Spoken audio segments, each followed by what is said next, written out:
বেশ কয়েকদিন ধরেই ঘাসফুল শিবিরে নবীন প্রবীণ দ্বন্দ্ব সকলেরই নজরে এসেছে। দলের প্রতিষ্ঠা দিবসের দিনেই দলে সেই দ্বন্দ্ব নতুন রূপ নেয়। সুব্রত কুণাল তরজায় সরগরম ছিল রাজ্য রাজনীতি। দলীয় অফিসে এক অনুষ্ঠানে রাজ্য সভাপতি সুব্রত বক্সির একটি মন্তব্য নিয়ে দলের মধ্যেই তুমুল বিতর্ক তৈরি হয়। বক্সির সে কথা নিয়ে তীব্র আপত্তি জানিয়ে কুণাল ঘোষ বলেন, ওনার বাক্য গঠন ঠিক ছিল না। এই তরজা চলতেই থাকে। সবটুকুরই কেন্দ্রবিন্দু ছিলেন অভিষেক। তবে এসব যখন ঘটছিল ঠিক তখনই দেখা গেল বিকেলে কালীঘাটের বাড়িতে গেলেন অভিষেক বন্দ্যোপাধ্যায়।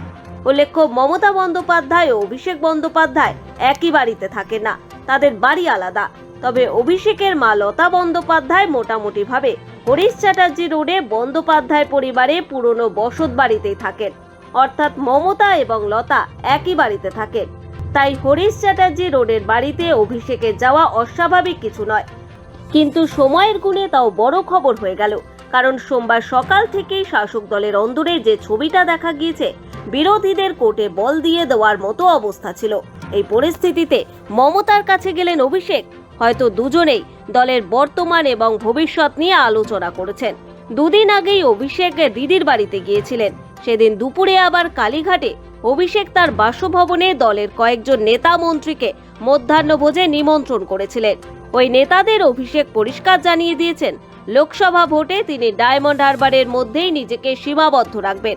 তবে সোমবার যে ছবিটা দেখা গিয়েছে, যে তৃণমূলের মধ্যে এখন চরম বিরোধ ও কলহের পরিস্থিতি, এই পরিস্থিতিতে গোটা দলই আশা করেছে যে মমতা বন্দ্যোপাধ্যায় ও অভিষেক বন্দ্যোপাধ্যায় নিজেদের মধ্যে আলোচনা করে সমাধান সূত্র বের করবেন।